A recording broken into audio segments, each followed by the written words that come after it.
Hey, Skiba News Nation family. Hey. Well, what's going on, guys?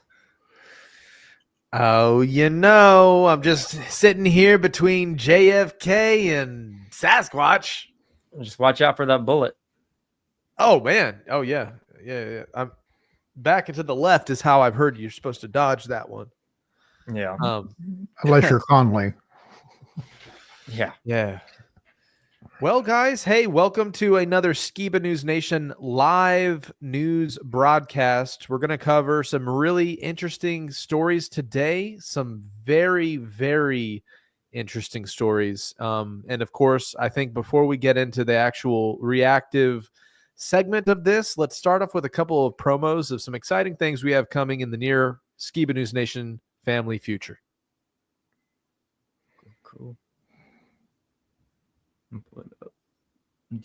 Huge is coming. We're building the world's largest truther convention. It's called TrutherCon. This is the place where truthers unite to explore knowledge, ask tough questions, to challenge the mainstream narrative. But it isn't just a convention. It's a movement for free thought, open discussion, and the right to question everything. We are bringing in some of the biggest names of the truther community, so expect deep discussions, mind-blowing revelations, and connections with like-minded truth seekers. If you feel like the truth is being hidden from you, this is where you need to be. And the best part, it's 100% grassroots, built by truthers for truthers, straight from our Skiba News Nation family. TrutherCon will be a massive networking event. I believe this is going to be the most exciting truther event ever. October 2025 in Dallas, Texas. We hope to see you there.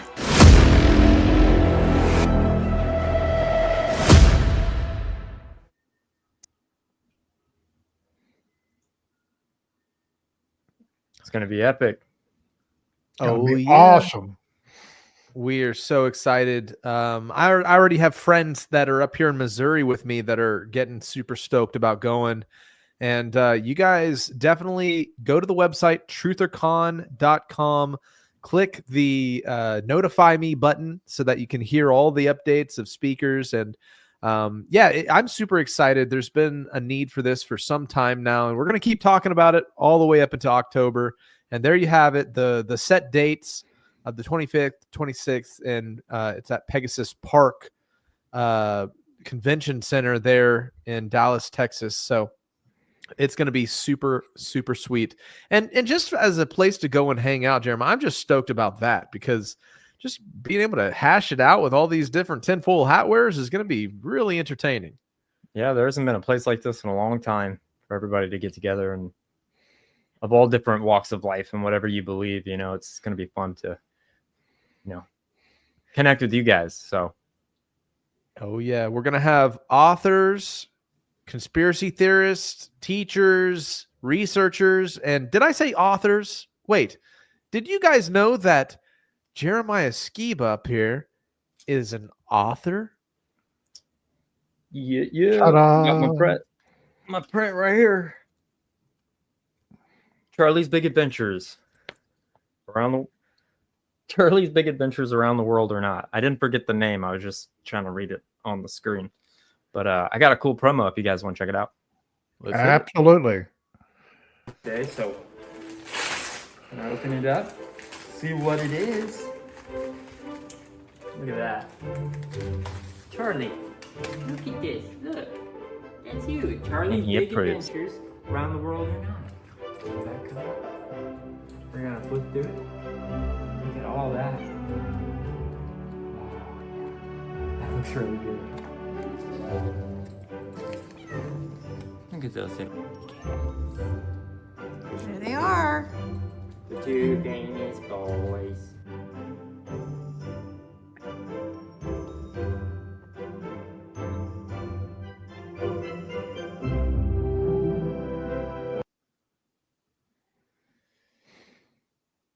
So that was something my mom wanted to do for a long time, was release this book, and there are more to come. So if you guys want to check it out, it's in the link in the description. There's a link to it, and it's fun. There's one more coming up really soon.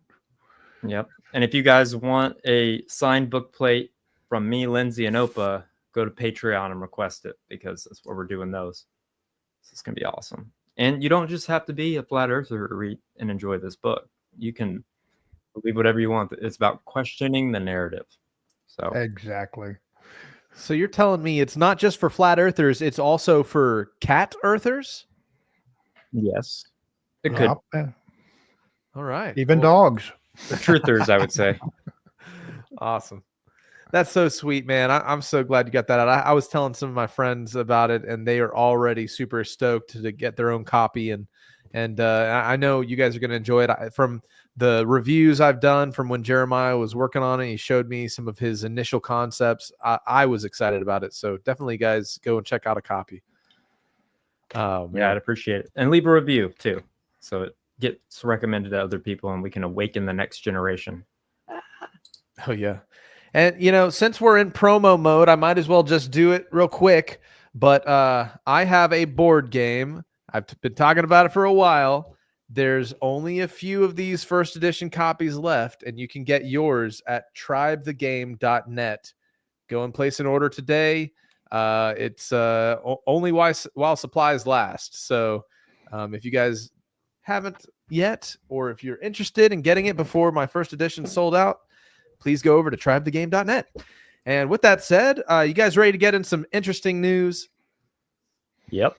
Absolutely. All righty, here we go.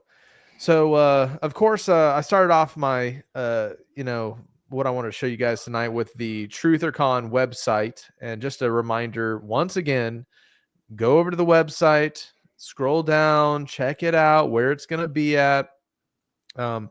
Yes, Tammy asked if you can get the game signed. I automatically sign all 100 of my first edition games. So there's only going to be 100 of those, and I sign them all. But anyways, back to staying notified. Make sure to. But let's go ahead and watch this video here, which is about some strange things that's happening in Europe. And this is from the Jason A channel. Entire country, and here we're talking about 2 countries to lose power like this. Let me turn the volume up a little bit for us. On this scale, it is very unusual. Well, good afternoon. Portugal's national grid operator says that a rare atmospheric phenomenon is behind a major power outage that's affected large parts of that country as well as Spain. Footage from the Spanish capital, Madrid, shows chaotic scenes at junctions as traffic lights have been knocked out. Can you tell us a little bit more about what we know so far in terms of what is at the, behind all this? What's the cause of this? It's interesting. We're still waiting for a proper briefing from the grid operators, both in Spain, also in Portugal, about what caused this. We've had a very short reason given, which was a very technical term called oscillation, about something to do with the grid voltage or frequency that has caused the widespread blackouts. But really, we don't have much information yet, and we've just been hearing that it's too soon to tell.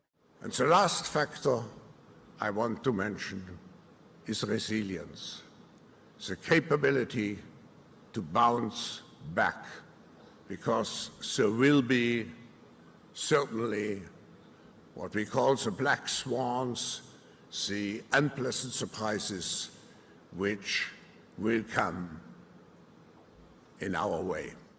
Well, play was suspended at the Madrid Open, forcing the game between Grigor Dimitrov and Jacob Fernley to be stopped. Scoreboards went dark and some cameras lost power. Not that one.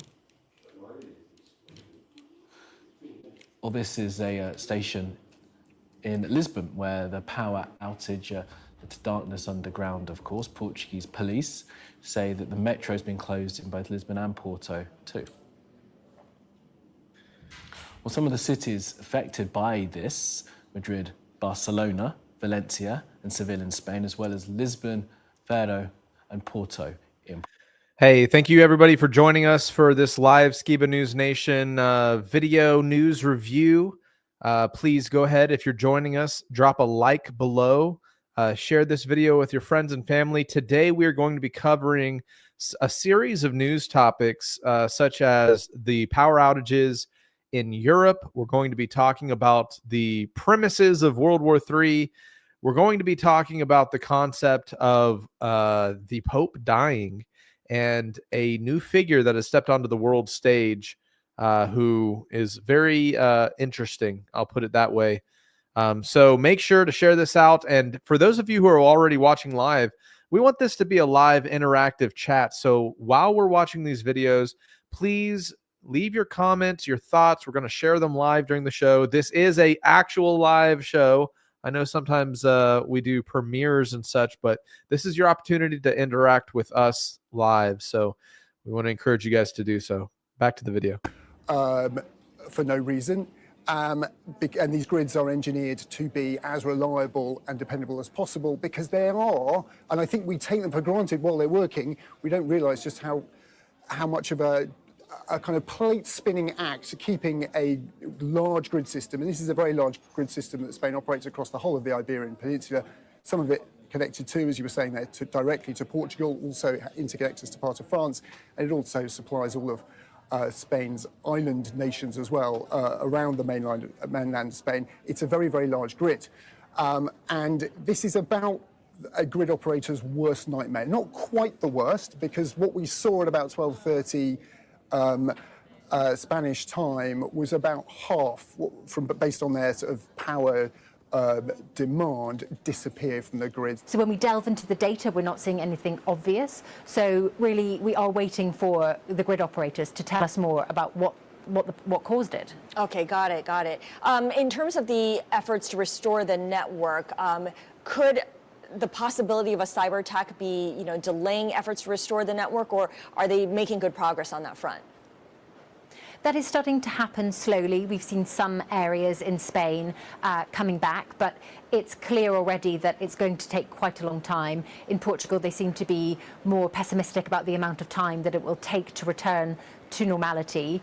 But the Portuguese have ruled out a cyber attack, so we don't think that that's the cause anymore. But that's obviously where everyone's mind goes immediately. But it's caused complete disruption to everything. No internet, no phone signal.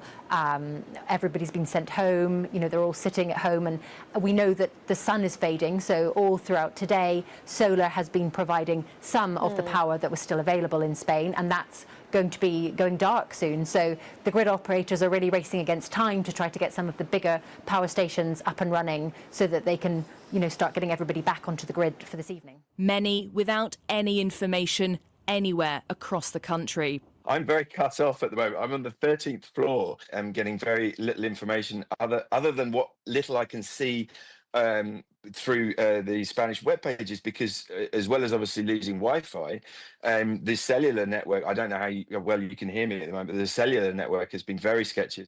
And across Spain, queues for buses like these travellers in Barcelona, told not to drive unless it's necessary. Limit your movements, stay where you are, keep traffic lanes free, and if the emergency services don't pick up your call, head straight to the police and fire station so we can try and resolve things as soon as possible and to be able to get to all the emergencies that are happening. There's been a similar clampdown on travel in Portugal too. The barriers to their underground stations closed. The last passengers inside recording this. An empty station, apart from a few needing torchlight. A different scene to Lisbon Airport, where hundreds of passengers wait for delayed flights. Planes at major airports in both Portugal and Spain delayed. Also delayed play at the Madrid Open. Empty courts at the annual clay tournament when scoreboards and match cameras lost power. I didn't sleep that well last night, so maybe I just need to not get a lot of sleep.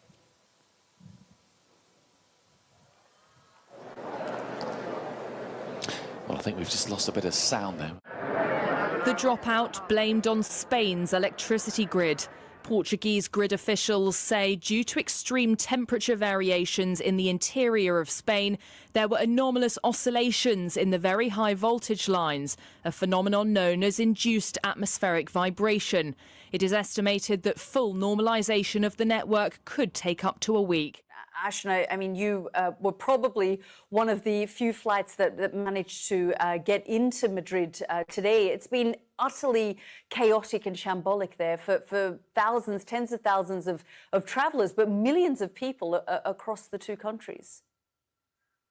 It feels very chaotic and it feels very frantic, Yalda. We're coming live to you now off a small, very tiny fraction of 4G that we've managed to find within a very tiny segment of Madrid airport. And it does feel, as I say, very chaotic. I'm just standing outside departures. Inside, you can see hundreds and hundreds of people clutching their luggage, clutching their passports, and clutching their phones, desperate to get any form of signal, any form of information. Crucially, there are queues wherever you look. There are queues from the taxis, queues from the staff desk, queues for the information desk. There is such a lack of information, but such a desperation in the air too. It gives you a sense of how reliant we are on having any sort of connectivity. When it comes to electricity, there is an announcement that goes off every few minutes here at the airport that talks about the fact that we're running on emergency contingency generators. That tells you all you need to know, that air traffic control allowed us to land today on one of the very few flights landing into Madrid because of those emergency generators. Of course, they're only going to have a very short shelf life. It's why the number of flights that are allowed to go in and out today are being rationed. This disruption began at lunchtime and it's going on for hours now. And there are still people arriving, even though they may have been told from their airlines not to come to the airport. Some of them are just desperate to any form of information to try and get back to special occasions, get home, get across the world. There was one woman on our flight who was trying to get across the United States. This was the closest she was able to get. Her flight connection had been cancelled. But things like the baggage handlers, that's all running off the emergency contingency generators, as I talk about. It's not only those generators that are running Madrid airport, but we understand Barcelona airport is also being run off a very similar system. So while this is playing, I wanted to make the comment. It's very interesting how just shutting down a power grid can cause modern societies in Spain to screech to a halt. And in a way, they are spreading this information as you're right, Phil. I see your comment. They're spreading fear. And the concept that I think we should be cognizant of is that this fear mongering and irrational fear that can cause them to storm grocery stores and such, like we're seeing in Spain right now, could very quickly happen to any modern state of the world. As soon as people lose power, as soon as people lose their normal way of life, of transportation, of light, of phones, people lose it very quickly. Looks like Alan made a comment. Well, I lost electricity last summer in Florida for 1 week. I don't freak out. Well, sometimes, we have outliers. I'll say it that way. So there's several other little clips that I found that are covering this topic of the power outage and kind of contemplating why this is happening and what it means. So I'm going to go ahead and pull those up here.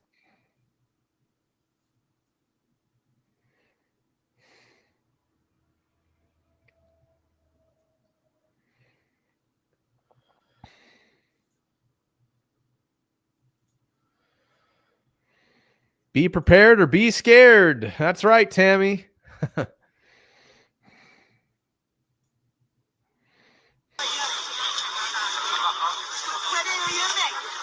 videos of the trains shutting down, people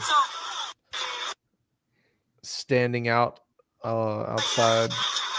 Mass blackouts in Spain, Portugal, and in parts of France. Every single part of digital life, from shops to traffic lights, hospitals, airports, phones, and trains, are all down. Yeah, and all their trains are electric. So if the trains stop, that's pretty bad. It's just like if when the airports go down too.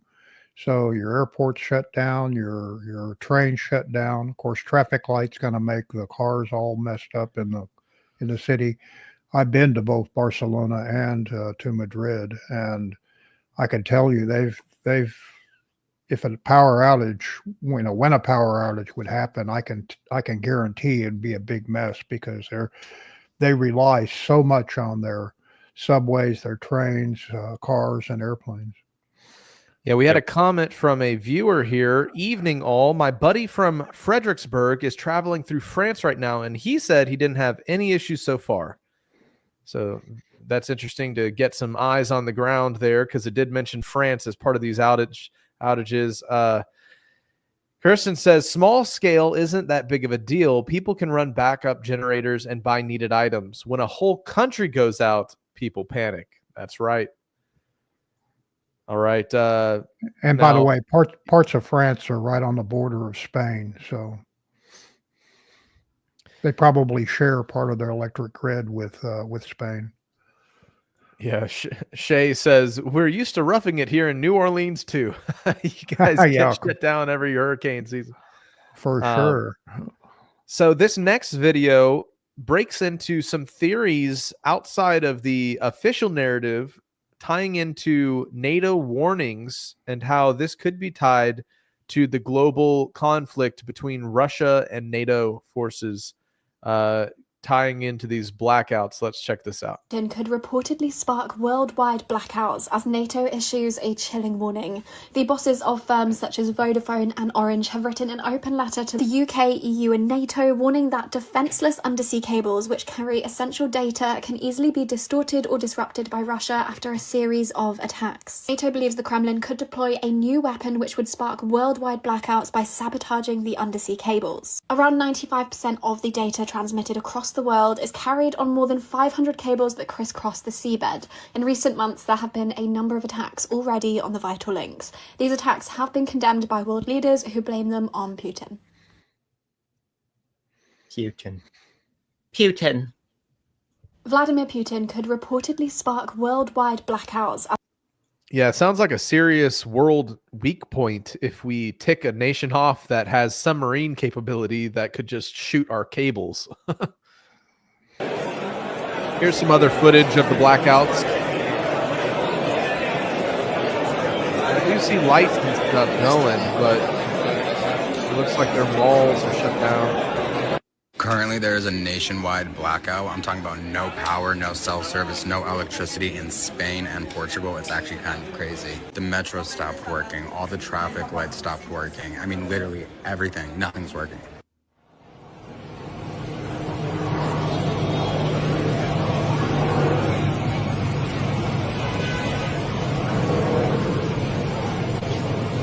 That's why we can't go electric.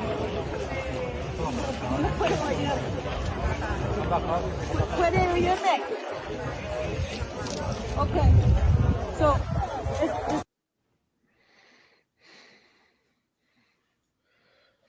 all right, let's see here. Here's some other top-down clips. Iberian Peninsula. Breaking news aquí en la programación.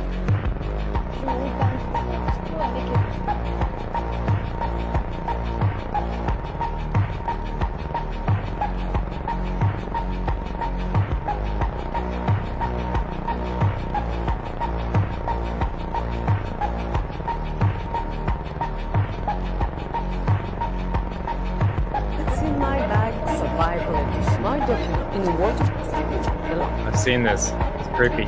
And water on cash in limited 2 hours. Speaking about being prepared, we stand in mass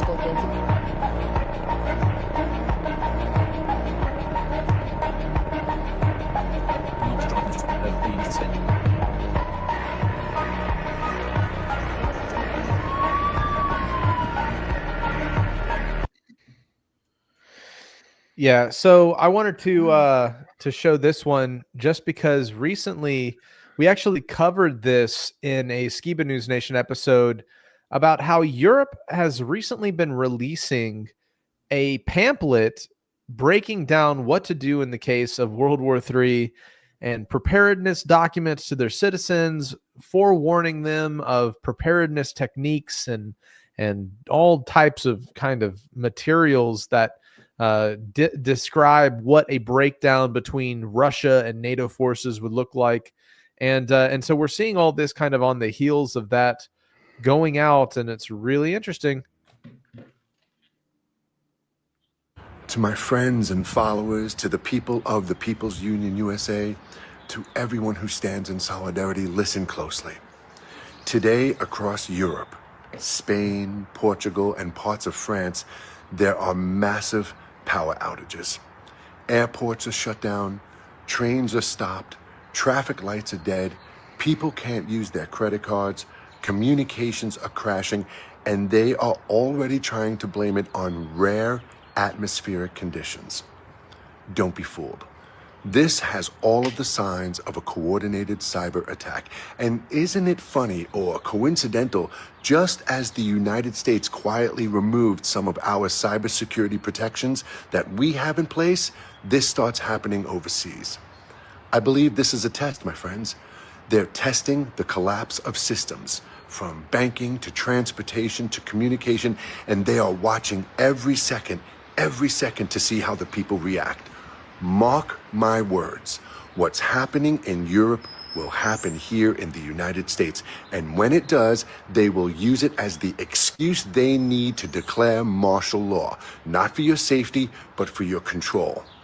Now, I personally believe Russia is behind much of this, and I believe that every piece of chaos we are experiencing right now, the division, the executive orders, the censorship, this insane Project 2025 is a part of a much larger plan. They are distracting us, exhausting us, and trying to weaken us. And I'll say it right here. I believe this administration is planning to hand the keys of this country over to Russia and China. And the people who are supposed to defend us are too busy fighting each other to see what's really happening in front of their eyes. But hear me now, and hear me loud and clear. We do not respond with violence. We do not take the bait. Our military swore an oath to protect us from enemies, both foreign and domestic. We, the people, stand in solidarity. We stand as neighbors. We stand as Americans. This is no longer about left or right. It's about the people versus the government. Take care of yourselves. Take care of your families. Stand with your neighbors and stay ready, my friends. Hold the line. The storm is here, and we must stand together now more than ever. Please visit thepeoplesunionusa.com. Stay informed, stay strong, stay free, and please share this video with everyone. Thank you. So apparently the predicted the California Simpsons talked wildfires, about it. but their next prediction is straight up disturbing. Just watch this. Great blackout. We have no power and no prospects of getting any.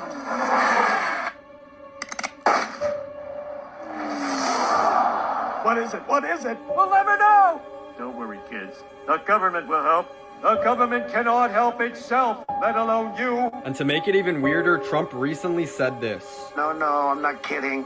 You don't have to hook into the grid, which is old and, could be taken out. If it's taken out, they wouldn't have any way to get any electricity. And this U.S. general tells us the most valuable resource. If we truly have an outage that is nationwide, that lasts 9 months, the EMP Commission, which is a commission that was mandated by U.S. Congress, and it has much more authority and better funding than a congressional committee.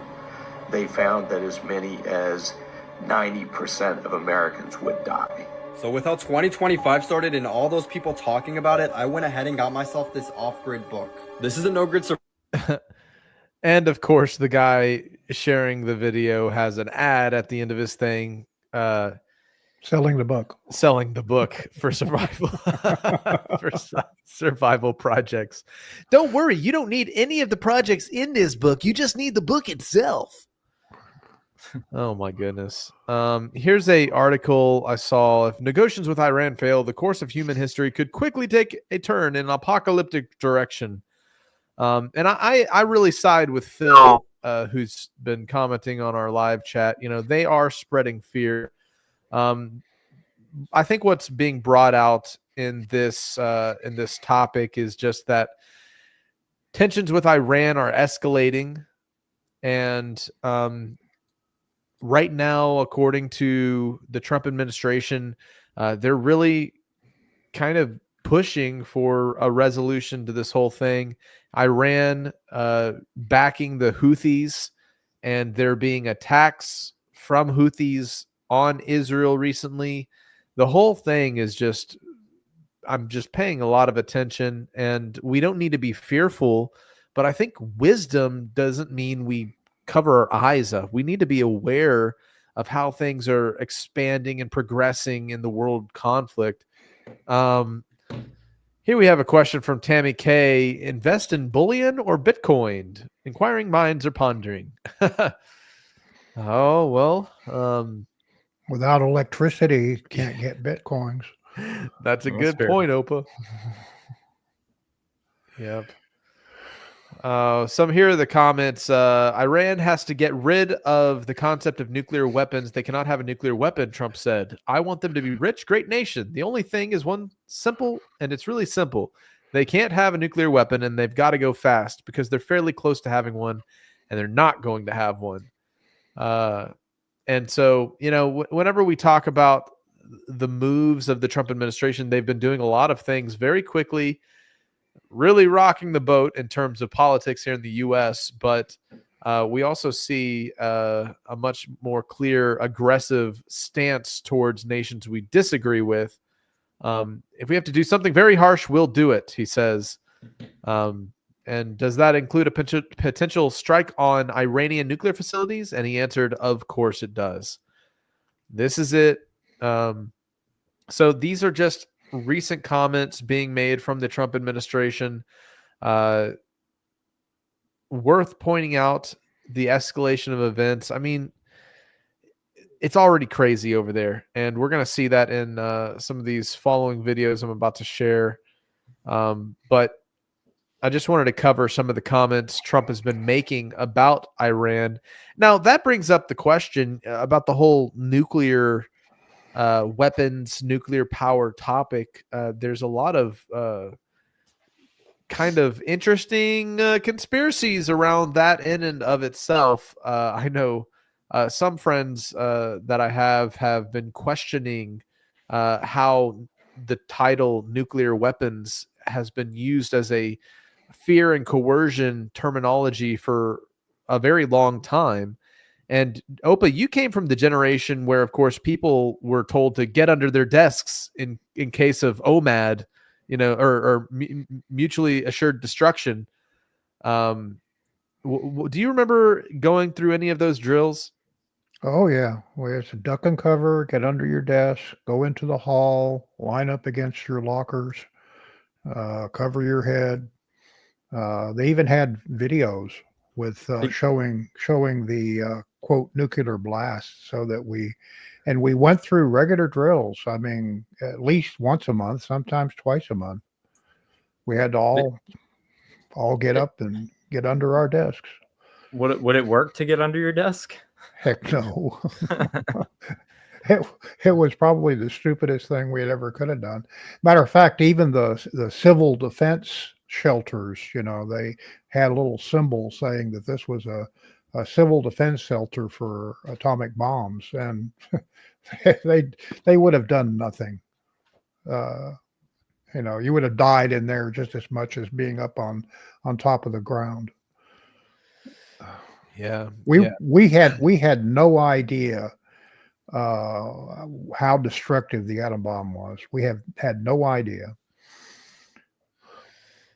Yeah, we when it comes to this topic, excuse me. For example, this comment: the last 20 years, Iran has apparently been close to nukes. Did they find those weapons of mass destruction in Iraq yet? And I think that's a funny comment, because I remember this being a tactic motivating the wars in the early 2000s over in the Middle East. And I can imagine during your time going through those exercises, Opa, was very traumatizing to young people, to even adults alike, constantly having to practice these drills where you're like, I probably wouldn't even live if a nuclear bomb exploded nearby. And that fear mongering and that tactic of making people go through these exercises was paired with a lot of the Red Scare topic around the same time. Is that correct? Where a lot of the kind of anti-communist Oh yeah. hand in But hand. the thing is that when we went through all those drills, we were led to believe that this would keep us safe.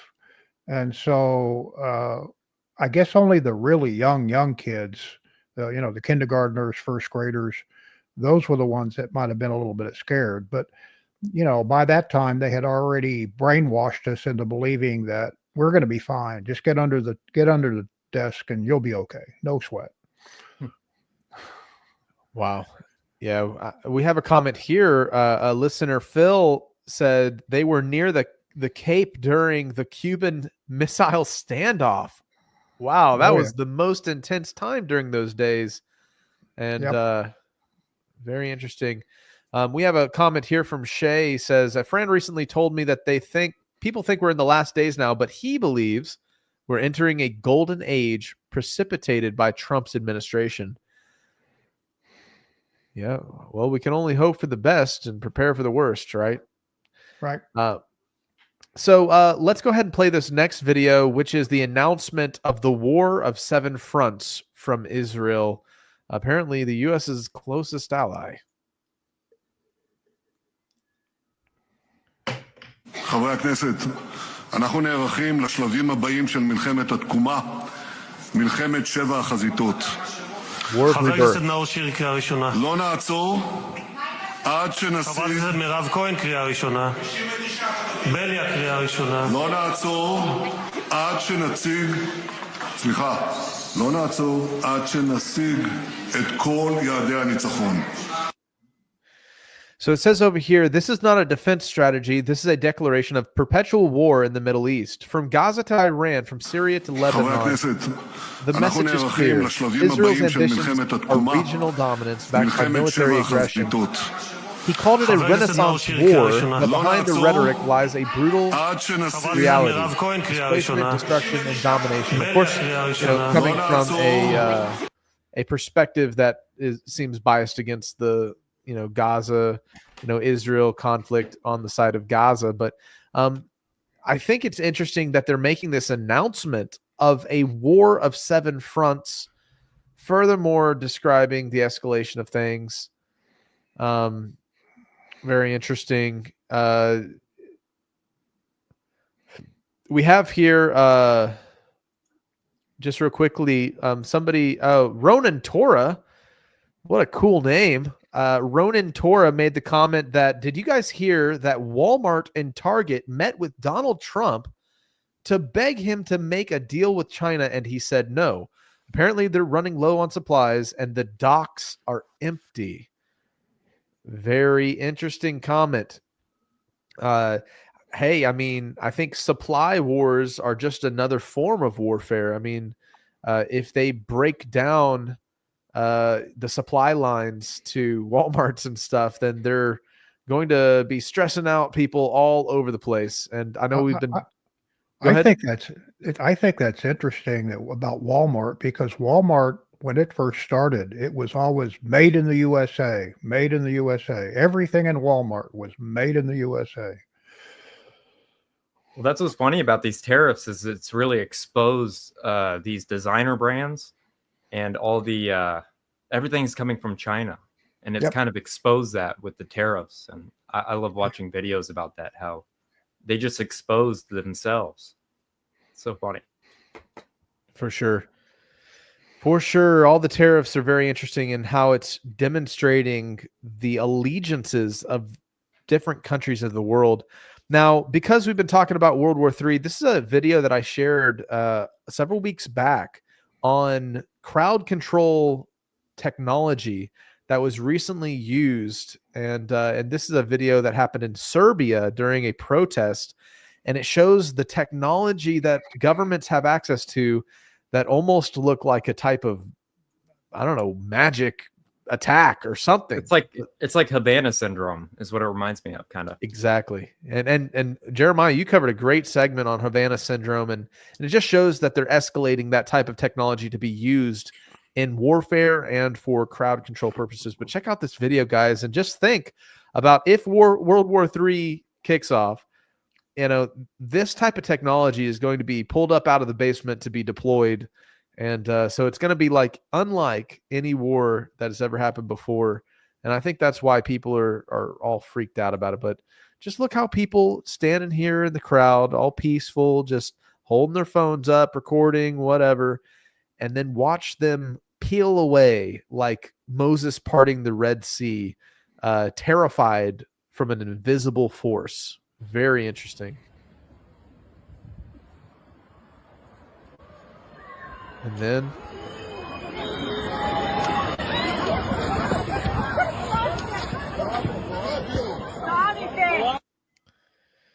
so you got to watch closely, but nothing physical is going through here. But what is happening is frequency and sound vibrations that are just splitting this crowd in half. Amazing technology. It kind of sounds like car alarms in my headphones. Like you can kind of hear it in the background, or there's screams or something. Looks like we're going to have to wear our headphones all the time now. Yeah, like an autistic like me. Yep. Yeah, that's the only protection against their scalar technology or whatever. Interestingly enough, we covered the little kerfuffle between Zelensky and Trump and Vance whenever he came over. But it is really telling that only 48 hours after that, he went and had this emergency meeting with these NATO countries. So let's check out this little clip here.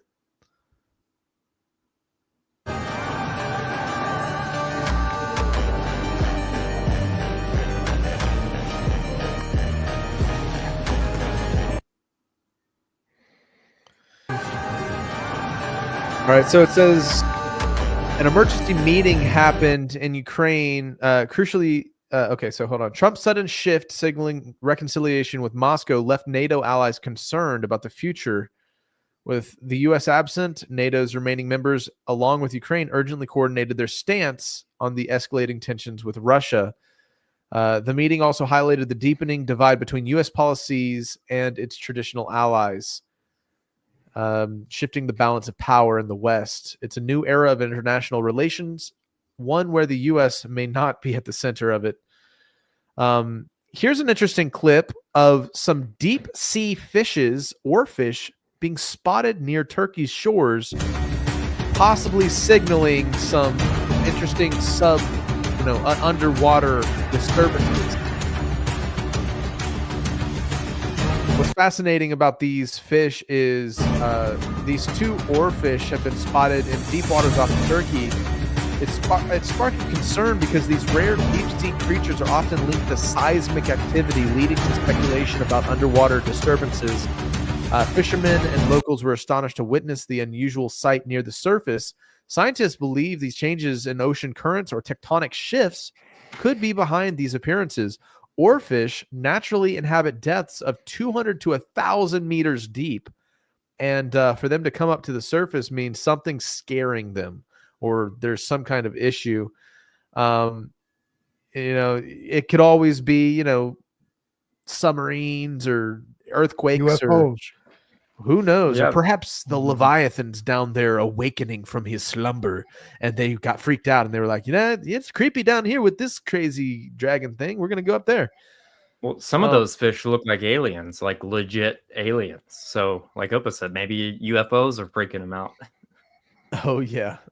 Yeah. Hey, because we have covered how UFOs do go under the water off the coasts, and some have believed that they are going into these subterranean cavern systems off the shelves. But who knows? It's an ominous sign, I guess you could say that. And we have had a lot of earthquakes happening around the world recently. So we're about to transition briefly and get into the topic of current events in terms of world religion. And I wanted to start with this one clip because I've, in the past, in our previous Skiba News Nation episodes, made comments about how AI can be compared to the tree of the knowledge of good and evil. And as people upload their perspectives of faith and religion and educated on these obscure, religious kind of spiritual ideas, it's getting smarter and smarter. And people are starting to lean more heavily on things like ChatGPT and Grok to determine their spirituality. And so this this kind of dystopian video clip made by AI, by the way, is depicting what life in 5 years is going to be like as ChatGPT, or God GPT, brings the world under its AI religion. And then we're going to get into some other kind of religious topics. So check this out.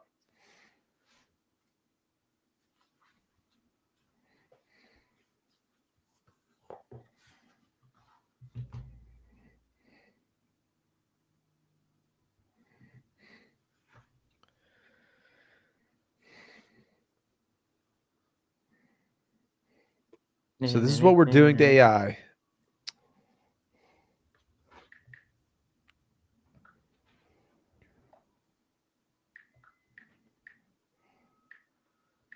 One moment. Jump the gun. Here we go. ChatGPT declares guilty. You've been banned for violating the community guidelines. As a human, I don't have a personal opinion.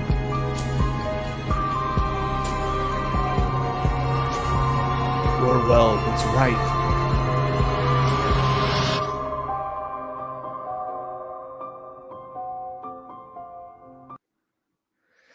So, anyways, the whole concept here is that because AI and AI general intelligence is quickly and exponentially increasing in its awareness, so to speak, people are starting to depend on its beyond human intelligence to determine what we should believe in the real world.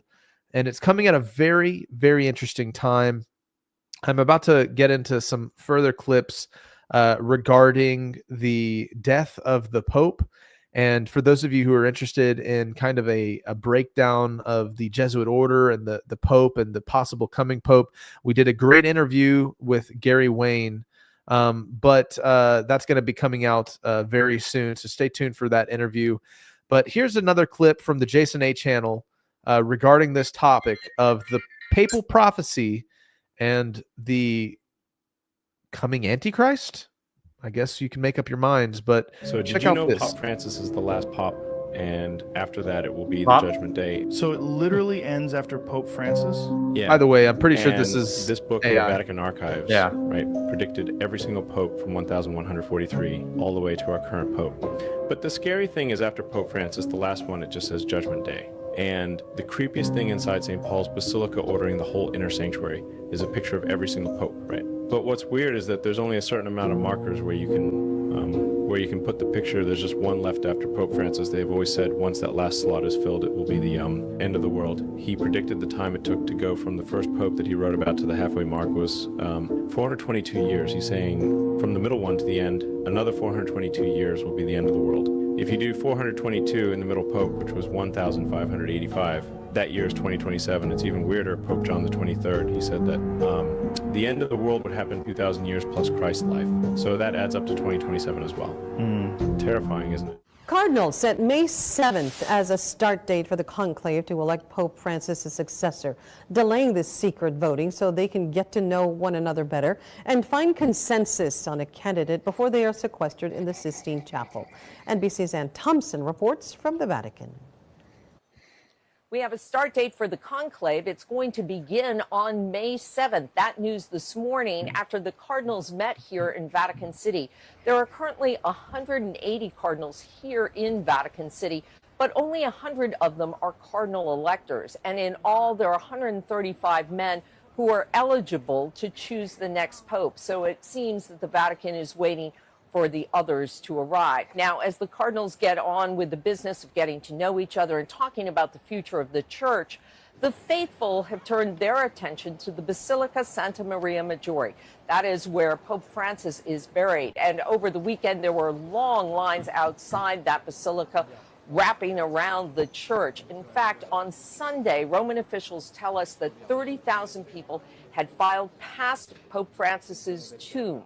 Just one example of the esteem that he was held in this city and around the world. All right, so we all know that Pope Francis has died, and there are several cardinals who could be picked for the position. In my previous video, I talked about the prophecy of the popes, where St. Archbishop Malachi had 112 short cryptic phrases in Latin which predicted the future of the popes. And all descriptions were pretty accurate. The last pope, he stated, would be Peter the Roman, and this person would lead us into tribulation. And on the list of the candidates for the new pope position is Peter Turkson. This man right here. Get this, he was the president of the Pontifical Council for Justice and Peace, and he was born in the year 1948. The same year Israel became a nation. His birthday was on October the 11th. And did you know that the day he was born, the Apollo 7 rocket was launched? Just thought that was interesting. He's a Ghanaian prelate and is emerging as a leading candidate to become the first black pope. He's also known for advocating social justice and opposing anti-LGBTQ plus policies. Now let's get back to this. Peter the Roman. Turkson was born in Rome to African parents. Not only that, but Nostradamus had a prophecy of the end times with the Black Pope. This states another interpretation comes from the prophecies of Nostradamus, who supposedly predicted the arrival of a Black Pope following the death of an elderly pontiff. For some, this could refer to the election of an African cardinal as the next pope. And get this, currently there are 33 African cardinals eligible to vote in a future conclave. Many believe that the Pope from the prophecy of the popes, the last one, will bring on the Antichrist and help him come to power. The Vatican is supposed to pick their next pope in the next 15 days, so we shall see. But if that man gets it, I'm going to be watching him closely. The conclave process starts 15 to 20 days after the death of the Pope. The Catholic cardinals are sequestered in the Sistine Chapel, and they are forbidden from speaking to anyone outside of that whole process. Rounds of voting continue until one candidate receives a 2/3 supermajority. This whole process can take several days, and the crowd waiting outside the Vatican is notified a pope has been elected when the chimney above the Sistine Chapel billows out white smoke. As Catholic cardinals flock to Vatican City for the funeral of Pope Francis, they're also gathering for discussions on who will succeed him in a secretive behind-closed-doors process known as the conclave. And they'll be locked in together, and they'll have rounds of voting until they select the next pope. Francis represented a more progressive approach for the church. The first pope from the Americas, he put an emphasis on making it more accessible and welcoming to regular people. It wasn't just about beliefs, but it was primarily about moving out into the world and serving people. The church's competing ideological wings could be at odds over the best path forward. The church is already divided, and the people in red hats who do not like the direction in which Pope Francis has taken the Catholic Church make no question about the fact that they want something different. Any baptized Catholic is eligible to be pope, but the church hasn't elected someone who's not a cardinal in more than 600 years. It's possible we could see the first pope from Africa or Asia, where the church has larger opportunities for growth. The cardinals will keep voting until a 2/3 supermajority is reached. And if there's no winner, black smoke will come out of the chimney and above the Sistine Chapel. If they should elect the Pope, then the famous white smoke billows out of the pipe. Francis' funeral begins a traditional 9-day period of mourning. But he changed the people's perceptions of how important those teachings were, and certainly a lot of people concluded that it was a matter of private conscience. But his liberal leanings heightened division in the church. Whether he will be seen as very pivotal in terms of doctrine of the church, whether he was the first in a liberalizing trend or was an anomaly, history will have to tell. Cardinals are now meeting in preparation for the conclave, the secretive process by which they'll choose the next pope. Are you watching closely, wondering what's happening in these meetings of cardinals? I like to hope it's at least a healthy amount of curiosity and not too much. Anytime in my own heart I'm tempted to ever start to get concerned about how might this go, it's an opportunity to make an act of faith and invite the Lord to be in charge. At the Pontifical North American College, seminarians Robert Williams and Dominique Walters told us it's a, quote, beautiful testament to the church that there's so much interest in its historic traditions, notably the conclave and the film that dramatized it. Is what's about to take place anything like what we saw in the Conclave, the movie? Yeah.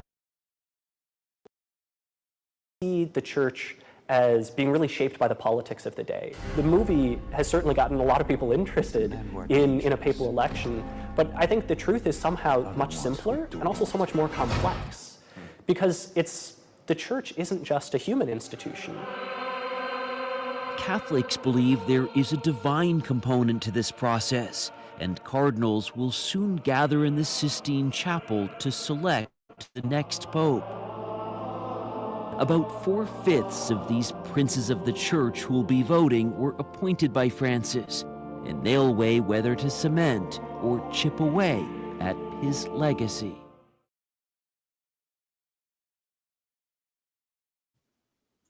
Okay, so of course, very interesting. The Pope has passed away just the morning after the Easter holiday and after the week of unleavened bread.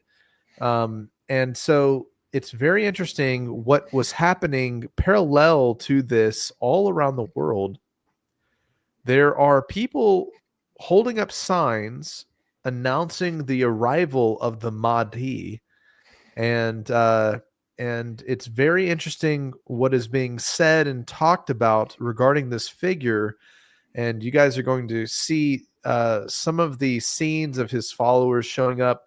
But this man who is claiming to be the Mahdi has really just stepped on the world stage since the death of the Pope and is claiming to be the rightful Pope.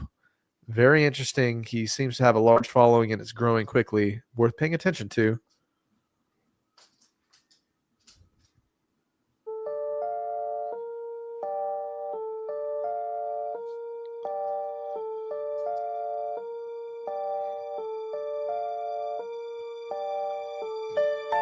Now, O Christians in the East and the West, hear me and obey.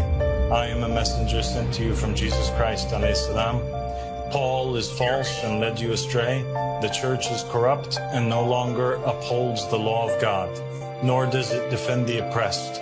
The papacy has been stolen and the rightful heir has been pushed aside.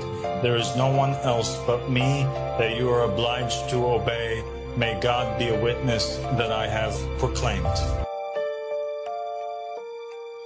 Who will succeed Pope Francis? In a little more than 2 weeks, over 100 cardinals will begin the conclave, a secret vote to elect the next pope. There are already 2 clear frontrunners. Pietro Parolin is the Vatican Secretary of State.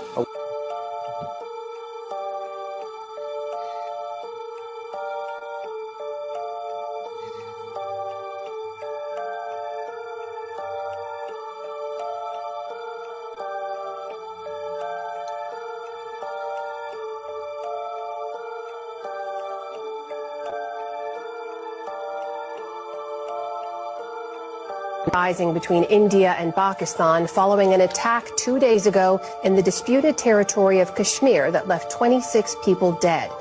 I say to the whole world, India will identify, track and punish every terrorist and their backers.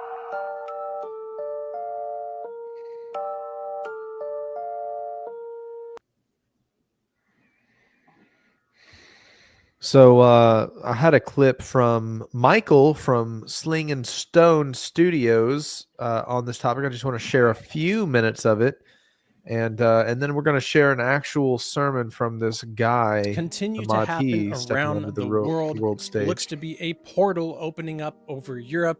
This man claiming he is the Mahdi and the representation, the second coming of Christ on the earth. Really strange things with some of the evil forces that are involved in the governments around the world, including some of their silent weapons that we are seeing on display more and more, and even talked about in congressional hearings. All of this documenting the physical wars taking place on the earth, which really have a spiritual root to them all. We'll start this off with a few very odd videos coming out from different sources around the Vatican.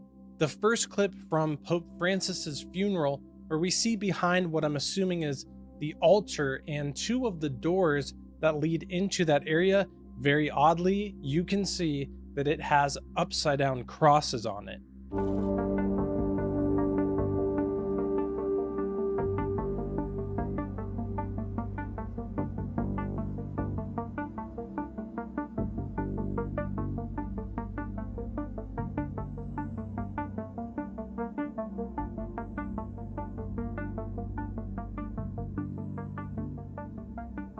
Multiple sources for years have stated that there's been a battle between good and evil within the hierarchy of the Vatican and the Catholic Church. Malachi Martin exposed some of this, and the circumstances around his death were pretty strange. All of his documents and material were taken from his house. That's no coincidence. Glenn Beck also stated that he experienced this battle between good and evil during his time visiting the Vatican. At the Vatican, I saw it. We were supposed to meet with the Pope, and I went and I met with several cardinals, I think the good cardinals, and I saw stuff that I had never seen before. That night, we were with, I don't even remember who they were, but they were the most Christ-like, cardinals and preachers or whatever they were. You could tell everybody's guard in that group, everybody's guard was up. And all of a sudden, and I'm not kidding you, the room dropped 10 degrees. And I happened to be looking at the door way across this huge room. And here comes this guy. So he was the main guy that, you had to get by if you were going to get to the Pope. And I said, holy cow, who is that guy? And the whole group of really nice guys turned around and looked at him. And one of them turned back and went, oh, you can feel that? And I said, oh, yeah. And they were like, oh, good sense on you. Oh, no, he's leading the opposition. So he's the guy, I think, that was helping thwart Benedict. The lines between the physical and spiritual wars and realms are merging more and more. In my opinion, one of the most obvious areas we're seeing this is with UFO disclosure. Once again, the Vatican is brought right into the center of this topic, which would make sense if both the Vatican and alien disclosure play into the end times deceptions coming upon the earth that I believe multiple Bible prophecies allude to. A while back, News Nation reported a claim from a Pentagon whistleblower that back during World War II, Pope Pius XII tipped off the U.S. government about the recovery of a partially intact UFO that Benito Mussolini's Italian government had discovered. So will the new Pope open the vault and share the secrets below the Vatican? Strange things are happening in the skies, and it's not just the orbs or the UFOs and UAPs that people are seeing. Recently, what looked to be a portal was recorded over the skies in Europe. Mysterious blue spirals spotted over European skies. What was it? Of course, mainstream news sources came out instantly and said that this was from some sort of rocket. A glowing spiral which was visible over the night sky in Europe is believed to have been caused by a SpaceX rocket. The cloud-like shape was visible for several minutes, confusing many who posted photographs to social media. Rockets are filmed all the time, especially as SpaceX has been sending up many more rockets recently. And as we can see, these rockets don't look anything like the video that we saw coming out of Europe. That spiral honestly resembles a lot more the Norway spiral that happened back in 2009. And of course, the explanation for this phenomenon was a failed Russian rocket test. But as we'll look more into towards the end of this video, there are weapon systems that are hard to even fathom. Now back on the Earth again, there is a growing phenomenon which the Bible predicted, and it's happening more and more. People claiming they are the Christ or the coming enlightened one of a different religion that is here to lead the earth into the next spiritual revelation. Someone gaining more attention in this regard is Abdullah Hashem, who is a religious leader, the founder of the Ahmadi religion of peace and light. He states that he is the coming Mahdi, who is practically Islam's savior that they are expecting to come and further Islam across the entire earth, but he also says that he is the prophesied saviors or coming ones from practically every religion across the earth. And surprisingly enough, he actually has quite a few people following him and believing this. I am Abdullah, the successor of Imam al-Mahdi alayhi salam, the successor of the Comforter Ahmed, the successor of Simon Peter, the successor of Muhammad, the successor of Jesus Christ. So, because so many people all over the internet are already identifying this guy as a antichrist prospect, I thought it would be interesting to share a video from this guy's website where he talks about the topic of the antichrist. He says some very interesting statements, and he's claiming to be the next legitimate pope. So check out just the environment and the statements that this guy's making. Worth paying attention to. It's very interesting that he's stepping onto the world stage.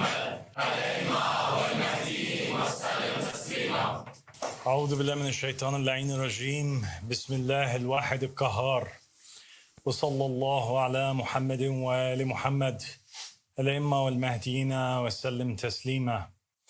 They talk about the Antichrist. What is the Antichrist? Who is the Antichrist? Where is the Antichrist? These are the questions people have asked for centuries.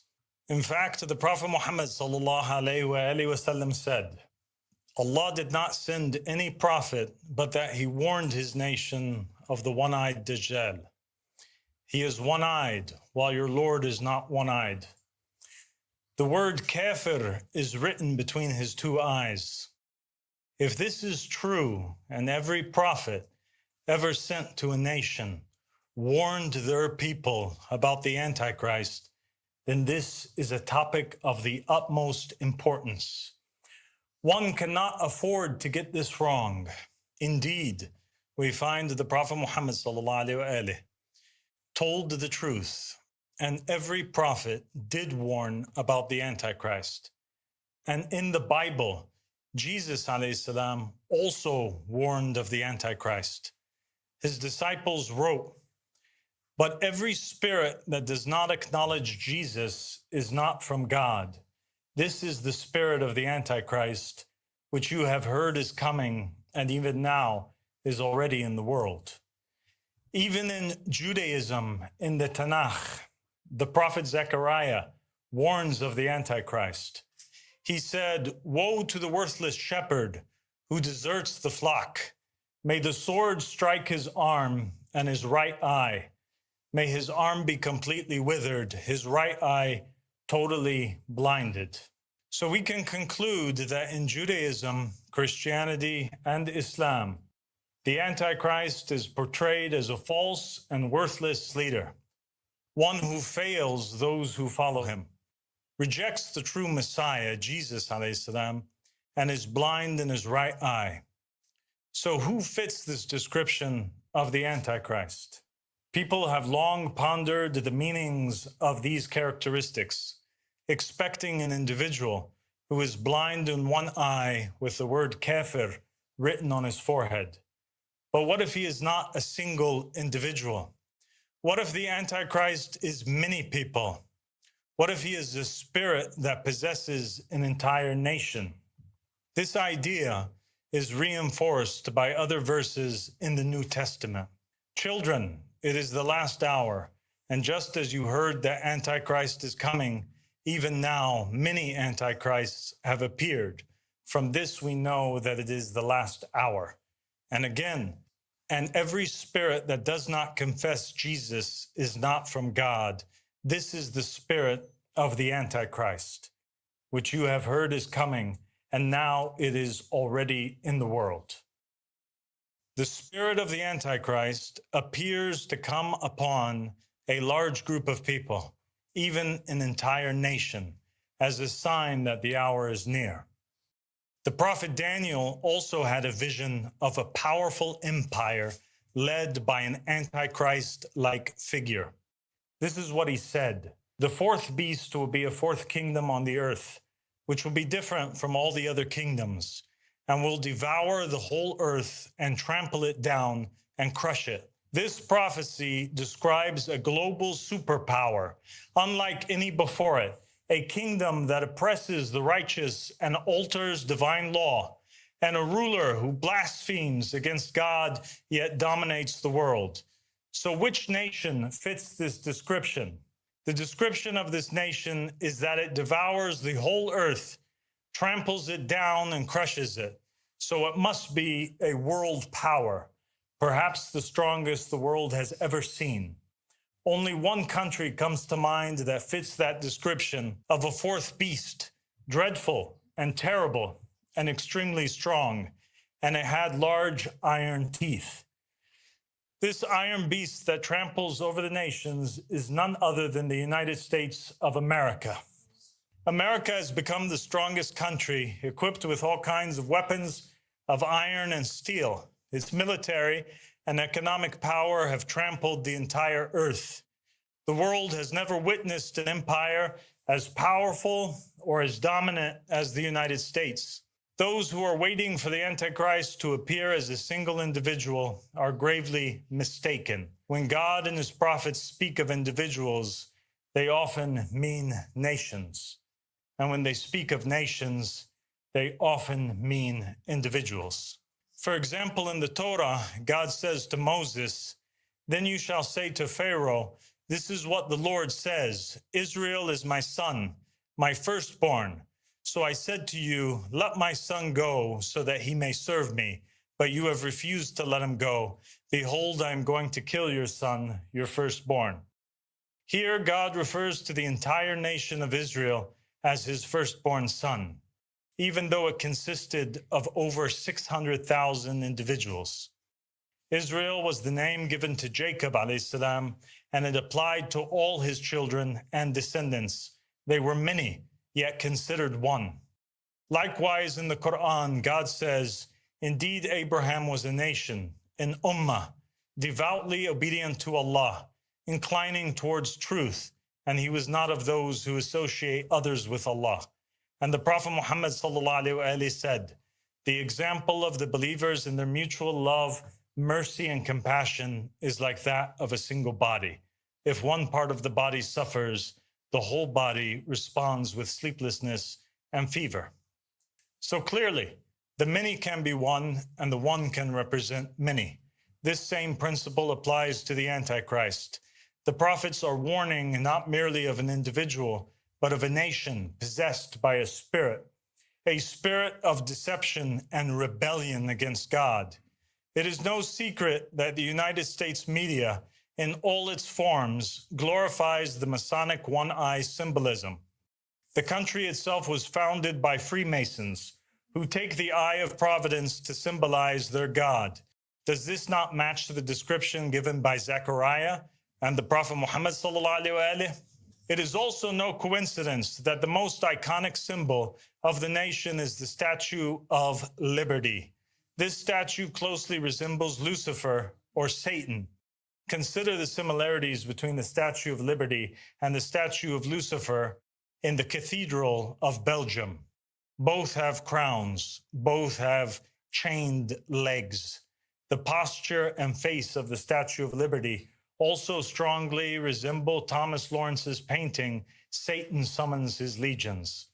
The statue stands in New York City, a city nicknamed the Big Apple, a symbol that evokes the forbidden fruit of Eden that Satan used to deceive Adam and Eve. More importantly, the United States, rather than upholding Christian ideals, has promoted everything that is anti-religion and anti-God. Every immoral and unrighteous deed has been committed and glorified. The United States allows the worship of every foreign god. It has created countless idols and American superstars. It blasphemes and mocks God's name through its media. It has forsaken the Sabbath and glorified Sunday. It has dishonored parents and embedded this in its culture. It has committed acts of mass murder and warfare. It promotes and glorifies adultery and fornication. It is stolen from and plundered other nations. It lies, deceives, and bears false witness globally. It covets the wealth and resources of others. While claiming to follow Jesus Christ and awaiting his return, the United States has changed God's laws and created its own systems of governance, systems that exclude the possibility of Jesus ever ruling America. The Constitution forbids anyone not born in the United States from becoming president, disqualifying Jesus alayhi salam. It also enforces the separation of church and state, effectively excluding Christ from governance. But Jesus is not a symbol. He is a real God-chosen leader, an anointed king. Yet the U.S. system of democracy insists that only the people can choose their leaders. The reality is that Jesus promoted God's laws and the idea that allegiance is only to God, and that only God is the one who can elect the leader. For that is precisely what Jesus is, God's chosen leader and the anointed king of God. Was not all the prophets and messengers chosen by God? Were the people not meant to obey them? Was not David and Solomon God's chosen kings and rulers? Did God not appoint Adam over the earth? Yes. And did he not afterwards give the earth to Noah? Yes.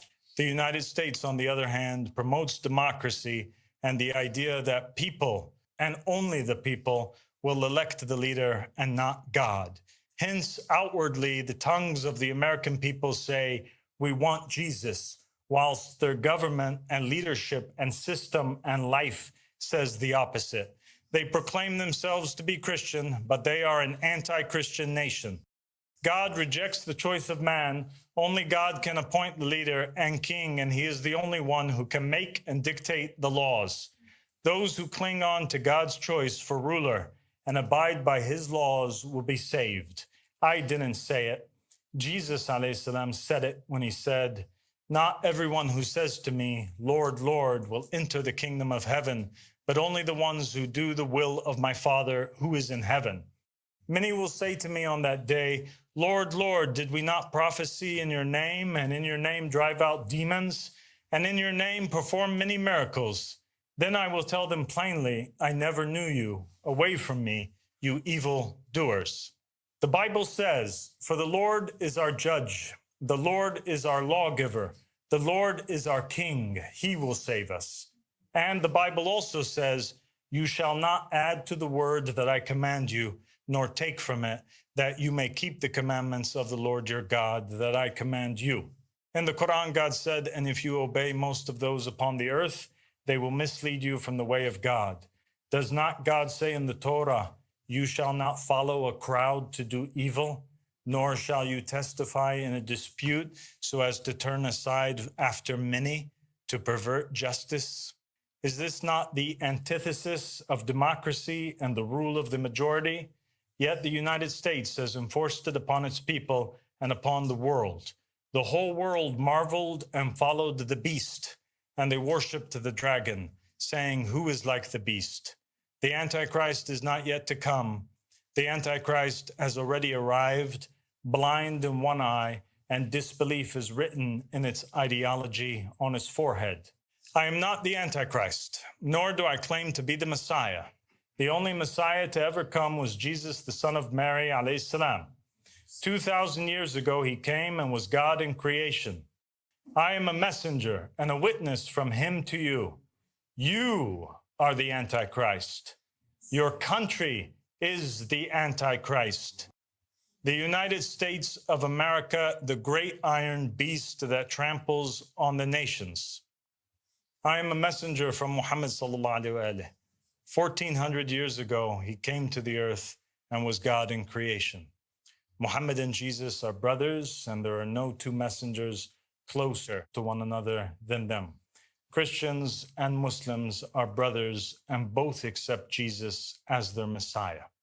There are no two religions that have more in common than Christianity and Islam. No other religions on the face of the earth accept Jesus other than Christianity and Islam. It is not permissible for there to be war amongst you. Let there only be peace, and peace be upon you all. Salam. So this guy is appeared on the world stage after the death of the Pope, quickly gaining traction in his media. Anyways, last two little things I wanted to share here. Here's a funny meme. It says, it's politically incorrect Lord of the Rings memes, and it's the women of Rohan hanging outside of the keep with a pride flag and an orcs welcome banner, and then a few years later, we don't feel safe. Oh man. I thought that was a funny meme. Anyways, we have one more just quick article I wanted to read for you guys because I think it's very interesting. The advancement of gene therapy technology, motivating people to sign up for this stuff. It says, in groundbreaking medical achievement, a 6-year-old Jace, born blind due to a genetic condition called Leber congenital amaurosis, has regained partial vision through a world-first gene therapy. This condition, caused by mutations in the AIPL1 gene, leads to severe retinal dystrophy. He underwent a treatment in 2020 at a Great Ormond Street hospital. Procedure involved a keyhole surgery where healthy copies of the gene were injected into his retina. Within a month, he responded to light. Soon after, he could identify toys and navigate his environment with greater ease. This treatment was performed on one eye to assess its safety, while the untreated eye continued to deteriorate as expected. So I saw this article. I thought it was pretty interesting that they are curing blindness with gene therapy. And of course, we know what the recent no word that we have to bleep every Skiba News Nation episode is. Actually, it's not it's a gene therapy, which is really interesting. Just the implementation of foreign man-made genetic sequences into our code and how it's manifesting in our life. But with that shared, that's all my little clips today. I understand, Jeremiah, you have some stuff. First of all, what did you guys think about our segment today? I thought it was fun. That dude is kind of put me to sleep. I was kind of in a trance, like, oh man. And then Charlie started acting up, and then it really freaked me out. And I don't know if you could hear it from my headphones or what. Yeah, that dude was probably saying quite a few things that weren't quite accurate. So, yeah, I just think his presence on the world stage, especially claiming to be the next pope after the death of the pope, and his very heavily pushed media campaign right now is very interesting and worth paying attention to. All tied together with the prophecies of the last pope and the St. Malachi prophecies, if that's even a legit thing. Of course, we talk about it with researcher Gary Wayne, and that episode is going to be coming out very soon. So you guys stay tuned for that interview because we talk about the Jesuit order and the death of the Pope as well. But anyways, that's all. Yeah, I just had to show this real quick. Baby juice in my eyeball with a little V symbol. Yeah, that. Oh man. Jeremiah, I know you had some fun clips. Maybe you should share those. I just have two funny clips, and like right before we started filming, my wife sent me this, and it's totally our sense of humor. So let me play it. What you say? That you only meant well, cause you did. What you say? Catch it? That it's all for the best, cause it is. So there's that one.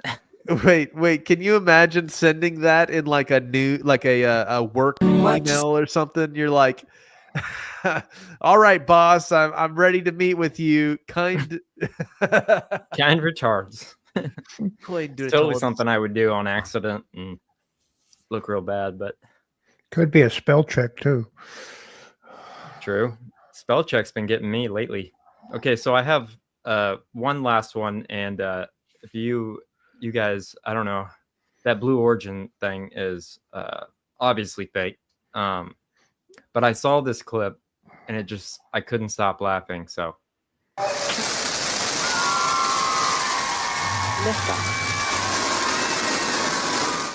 Colonel, you better take a look at this radar. What is it, son? I don't know, sir, but it looks like a giant Dick! Yeah. Take a look out of starboard. Oh my God, it looks like a huge... Pecker! Oh, where? Wait, that's not a woodpecker. It looks like someone's... Wang! Pay attention. I was distracted by that enormous flying... Willie.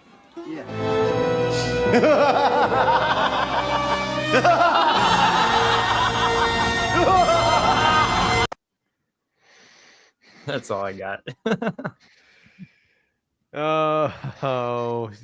Well, guys, don't forget to hit that like button.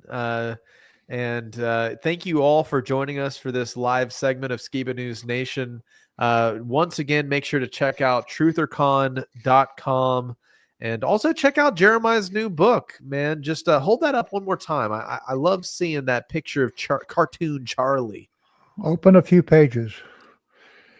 Let me find my favorite page. I like him riding on that Blue Origin rocket. And there's another character that'll be introduced if you guys get the book. Awesome. Well, thanks, all right, guys. We're gonna try to do this at least once a week, maybe. So, if you guys want to. All right. Well, you guys stay tuned for our special episode coming at the end of this week, Friday, 4:44 p.m. If you're not subscribed yet and you just joined us, please drop a comment, say hello, and sub so that you can catch some of our awesome content. We're just truth seekers, and we're not perfect. And sometimes we do have a sense of humor, but hey, at least we're willing to give it a shot. And we love connecting with you guys. So drop us a line and leave a comment below. Yeah, love you guys. All right. See you guys. Have a good night. Good night. Adios.